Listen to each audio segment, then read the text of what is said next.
किताबें और भी उतरी है लेकिन मेरे कुरान की किताबें और भी उतरी है लेकिन जिस मेयार पे काम होना चाहिए, जो गरीबों की परेशानियां हैं, जो गरीबों की मुसीबतें हैं, उसके लिए हम लोग क्या करेंगे, कहां से इस चीज को करेंगे। तो अल-खिदमा के जहन में ये बात आई कि इस काम को शुरू किया जाए और गरीब, मजदूर और निचले तबके से ताल्लुक रखने वाले इनके फरमान पढ़ाकर अल्लाह रब्बुल इज्जत के पाक नाम से आज के इस प्रोग्राम का आगाज करते हैं। जो तमाम दुनिया का पालनहार है, मालिक है, राज़िक है, हाकिम है। आज अल-खिदमा ग्रुप के जानिब से एक ऐसी पहल की गई है जिसकी सोच औरंगाबाद में रहने वाले हर नौजवान के दिल में थी, हर आवाम के दिल में थी, हर खवास के दिल में थी कि औरंगाबाद में इस काम को शुरू किया जाए। जितनी तंजीमें, जितने ट्रस्ट, जज़ाकल्लाह है कि आपकी कीमती मसरूफियत में से आपने कुछ वक्त निकाल कर अल-खिदमा की हिम्मत अफजाई के लिए यहाँ पर आए। अल्लाह आपके आने को कबूल फरमाए। जज़ाकल्लाह खैरन। इसी तरीके से हमारे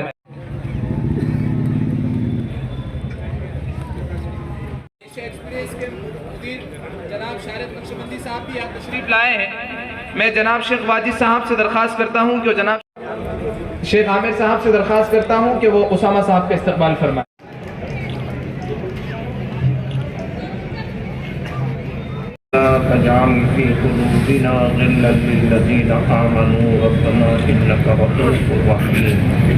अल्लाहुम्मा ला सहला इल्ला मा जअलतहु सहलन व अंत तजअलुल हज़न सहलन इज़ा शि'ता। अल्लाहुम्मा इन्ना नसअलुकल हुदा वत्तुक़ा वल अफ़ाफ़ वल ग़िना। अल्लाहुम्मा जअलना मिनर राशिदीन वजअलना मिन इबादिकस सालिहीन। अल्लाहुम्मा ला तुसल्लित अलैना बिज़ुनूबिना मन ला यख़ाफ़ुका फ़ीना व ला यरहमुना। अल्लाहुम्मा ला तुसल्लित अलैना बिज़ुनूबिना मन ला यख़ाफ़ुका फ़ीना व ला यरहमुना। अल्लाहुम्मा अर्हमना बिल क़ुरआनिल अज़ीम वजअलहु लना हुज्जतन व ला तजअलहु अलैना हुज्जतन। ऐ अल्लाह हमारे गुनाहों को माफ़ फरमा, ऐ अल्लाह मेरी दुआओं को कबूल फरमा। ऐ अल्लाह ये अल-खिदमा ग्रुप जो खिदमत खल्क़ के काम में लगा हुआ, अल्लाह इनकी हर एतबार से मदद फरमा। ऐ अल्लाह इनको आपस में इखलास के साथ इखलास की लड़ी में जुड़े रहने की तौफ़ीक़ अता फरमा। ऐ अल्लाह अपनी खुसूसी इनायतें, तौफ़ीक़ें, हिदायतें ऐ अल्लाह इनके शामिल हाल फरमा। ऐ अल्लाह जितने भी जो है काम ये अपने अज़ाइम के साथ लेके उठे, ऐ अल्लाह इनकी गैब से मदद फरमा।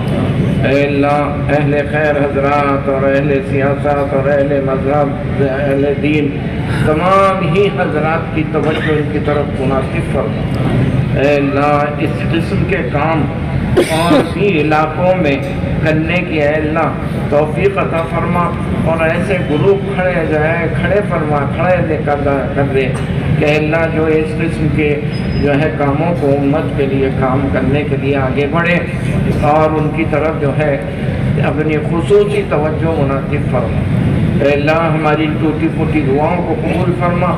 ये जो प्रोग्राम जिस मकसद के तहत चलाया गया, अल्लाह इस मकसद में कामयाबी अता फरमा और जिन लोगों ने इसमें बढ़ चढ़ के हिस्सा लेने का इरादा किया है, अज़्म किया है दिल में, अल्लाह उनको अमली तौर पर आगे बढ़ के इसमें हिस्सा लेने की तौफ़ीक़ और मिली और सियासी और मजहबी हर किस्म के लोग बैठे हैं। अल्लाह इस इत्तेहाद और इत्तेफाक को तादेर कायम रख और इससे हमारे इलाके नहीं पूरे मुल्क की जो है अल्लाह मसाइल को आपस में बैठ के हल करने की तौफ़ीक़ अता फरमा। नहीं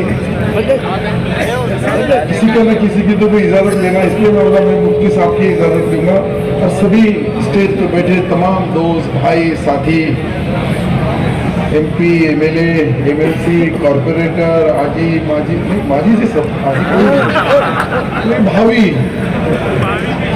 और बनाने वाले नहीं, मैं इसमें जमा लेता कहीं भी जमा था, जहाँ जमा मिली वहीं जमा था, ऐसा तो नहीं होता कहीं भी जमा। पर अल्लाह ताला ने अगर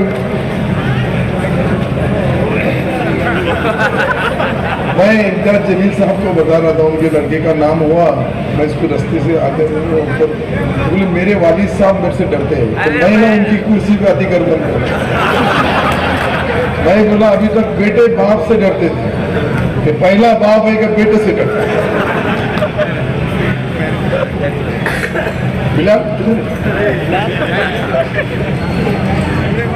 और एक दूसरा और एक उन्होंने जुमला बताया मुझे कि मुफ्ती साहब सही सिल्लोड के है क्या। इनको कोई शक है कि हमारे पास से कैसे लोग निकलते हैं, ऐसे ऐसे भी निकलते हैं। तो इनको शक हो रहा था कि मुफ्ती साहब सिल्लोड बाबरा के रहने वाले हैं और सिल्लोड तालुके के हैं, हमारे सबके रहनुमा हैं, हमको सबको मदद करते हैं। जब भी हमको कोई दिक्कत आती है तो दुआ की दरख्वास्त वही कर देते हैं। तो ऊपर वहाँ से लाइन क्लियर होगी तो नीचे किससे डरने का सवाल ही नहीं आता। बाबा जानी साहब ने सही बताया कि दुआओं का ही असर है कि जब हम जहाँ निकलते जिस तरह से लड़ते वहाँ का माहौल, वहाँ की सारी सब पिज्जा वगैरह पिज्जा भी हमारे पास अच्छी मतलब सही है ना, अच्छा खाना, अच्छा रहना, अच्छा बोलना, जो अपने दिल में है वो बोलना। और इतना सही बोले तो ये टीम को मुबारकबाद देने के लिए मैं आया। हमारे भांजे साहब, आपके भांजे हैं ना, मेरे को तो बताया उन्हें भांजे, बस तुम यहाँ दिखे तो मुझे लगा सही भांजे। जैसा इन्होंने बताया सिल्लोड के मुफ्ती साहब हैं क्या, इनको शक है कि सिल्लोड में कोई मुफ्ती, आलिम, हाफिज, कारी सब है हमारे पास। लेकिन ये लोटा कारंजा और यहाँ ये मदद करने वाले जितने नौजवान साथी है, मैं उनको तहे दिल से मुबारकबाद दूंगा कि उन्होंने जब कोरोना नाम की एक ऐसी बीमारी, ऐसी महामारी आई, उसके अंदर भी काफ़ी अच्छा काम किया। रोटी बैंक है, मैंने वोट की बैंक देखा लेकिन रोटी बैंक भी है यहाँ कि जो भूखे को रोटी लगती है कोई भी ला के देता है और ये अपने पाक हाथों से, अच्छे हाथों से, सच्चे हाथों से लोगों को बांटते हैं। कपड़ा भी बैंक है, मुझे बताया कि कपड़े पुराने आते हैं, जिसको गरज बने उसको देते हैं। इतना अच्छा काम हो रहा है और मुफ्ती साहब का बयान भी इतना अच्छा हुआ और मुफ्ती साहब ने जो बताया वो दीन के बारे में और दीन से दुनिया कैसी चल रही है उसके बारे में भी जो जो चीज़ें उन्होंने बताया।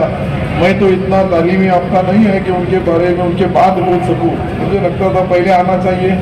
लेकिन आज हमारे करंज खेड़े में भी वहाँ भी एक मदरसे का इब्तिदा था, वहाँ हमारे मुफ्ती, राजकीय मुफ्ती आए थे, मुफ्ती MLA हैं मालेगांव के, वो और मैं, हमारा एक देहात है वहाँ लड़कियों का मदरसा, उसकी इब्तिदा थी, वहाँ भी गए। वहाँ ये लड़का मुझे नहीं मिला, क्या नाम है, हाफिज असरार।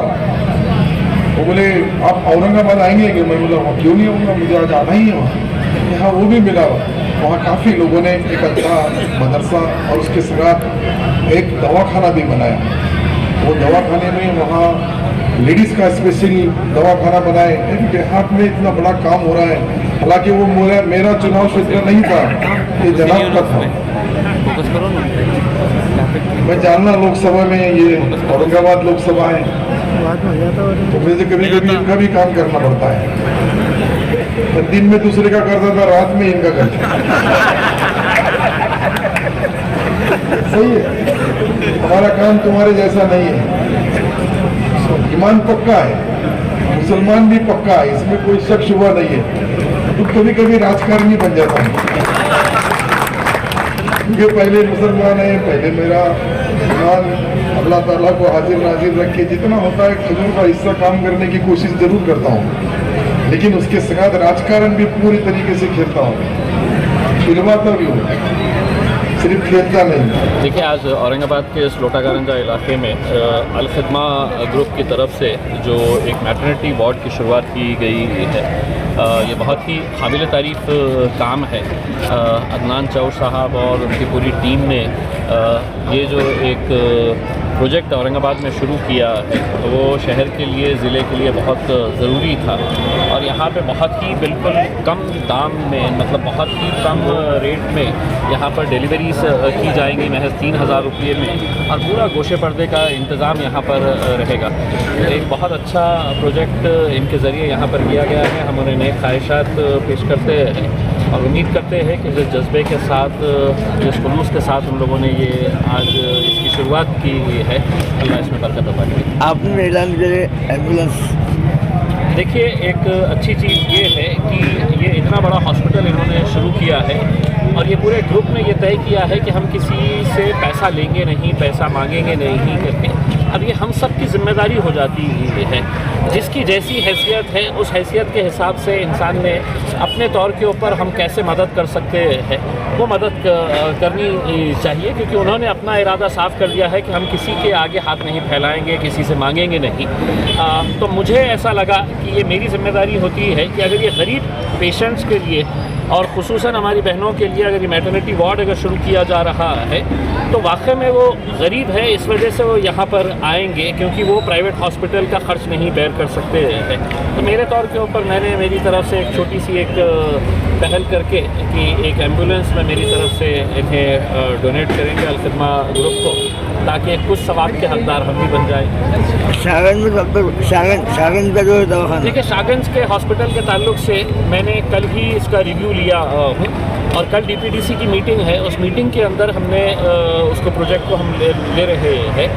पीडब्ल्यूडी ने और महानगर पालिका की जो जगह थी, जो हॉस्पिटल अभी चल रहा है वो घाटी हॉस्पिटल के अंडर में आता है, लेकिन उसके बाजू ही मतलब कॉरपोरेशन की कुछ जगह थी। तो मैंने म्यूनसिपल कमिश्नर से बात करके कि ये जगह आपके किसी काम की नहीं है तो वो जगह का एनओसी भी दे दे। तो वो एनओसी देने के बाद पीडब्ल्यूडी ने उसका पूरा प्लान तैयार कर लिया है। 4-5 मंजिला बिल्डिंग रहने वाली है और उसको हम चाह रहे हैं कि वो सिर्फ मैटरनिटी वार्ड के लिए ही इस्तेमाल किया जाए। तो प्रोजेक्ट पूरी तरह से रेडी है। अब उसकी फंडिंग किस तरह से होना चाहिए, मैंने पालक मंत्री साहब को भी बताया है कि एक काम ऐसा करके जाइए कि लोग आपको भी याद करें करके, और उन्होंने मुझे कमिट किया है कि हम कुछ ना कुछ फंड इसके लिए ज़रूर निकाल के देंगे। ताला ने हम सबको इसकी बंदों की खिदमत के लिए कबूल फरमाया है।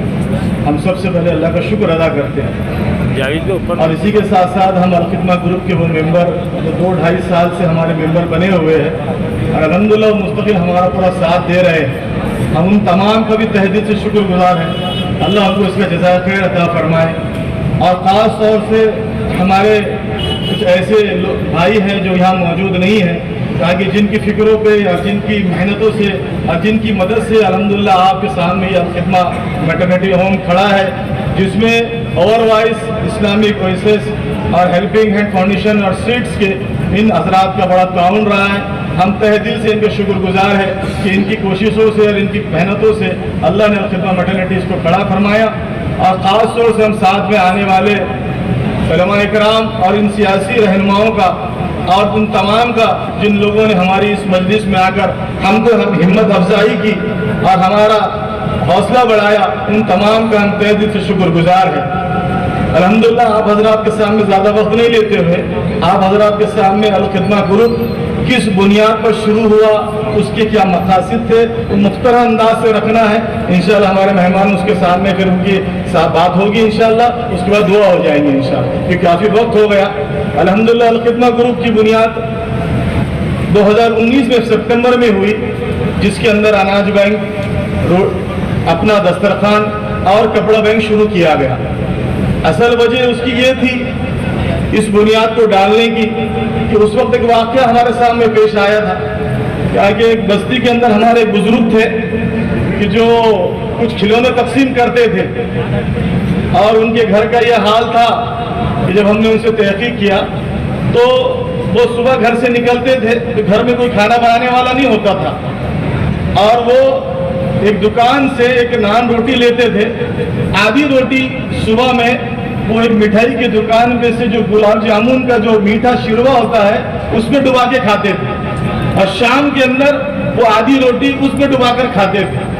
जब हमने उनसे पूछा कि आप ऐसा क्यों करते तो उन्होंने उनकी थोड़ी सी कारगुजारी दी जो बात मेरे दिल पे लगी और वहाँ से हमने सोचा कि कुछ ना कुछ ऐसा काम हो कि जिसकी वजह से इन ज़रूरतमंदों की कुछ ना कुछ ज़रूरत पूरी हो। एक तो ये होता है कि हमारा एक दूसरे से आपस में मुज़ाकरा करना, मशवरा करना और बातें करके उसको भूल जाना, लेकिन हमने सोचा कि कुछ ना कुछ ऐसा काम हो जाए। लेकिन हम बुजुर्ग से जब पूछे कि भाई आप क्या बात है, आपके घर में कोई खाना बनाने वाला नहीं है, तो उन्होंने बताया कि मेरी अहलिया का इंतकाल हो गया और मेरे 2 बच्चे हैं जो दोनों भी जहनी तवाजुन खो चुके हैं, वो उनका जहनी तवाजुन काम नहीं करता। और मेरी एक बच्ची है जिसकी शादी हो गई, और एक मेरी जवान बेटी है। मेरा जो बेटा है वो रोज महल्ले का पूरा कचरा लेके घर के अंदर आता, और मेरी जवान बेटी घर के अंदर रहती, वो भी पागल। मेरे घर के अंदर कोई खाना बनाने वाला नहीं है। अब मेरे को इन मेरे बच्चों को पालना है, इसके लिए मैं ये काम करता, और जिसके जरिए से मैं इनके पैसे बचाकर इनके रोजी रोटी का इंतजाम करता। औरंगाबाद के अब्दुल अजीज मेंबर ऑफ पार्लियामेंट जनाब इम्तियाज जलील साहब, हमारे पुराने दोस्त जावेद भाई थोड़ा पीछे लो ना, तुम एकदम ऐसा आगे चल जा रहे, डंडा लेके एकदम सामने मोबाइल आ रहा था। हमारे तरफ से आपकी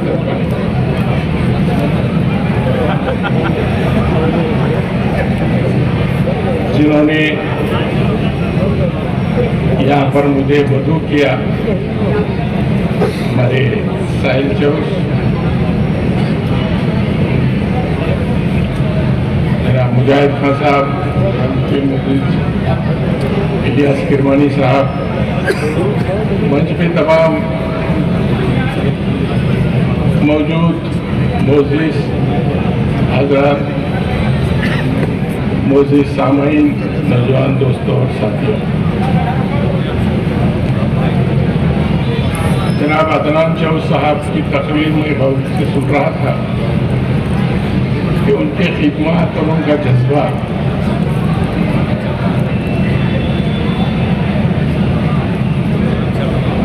कौम को लेके किस अंदाज से उन्होंने बयान किए, चाहे उनके रोटी बैंक का काम हो, कपड़ा बैंक का काम हो, और आज अल खिदमा मेटरनिटी होम नर्सिंग होम का भी कि वो लोग जिस अंदाज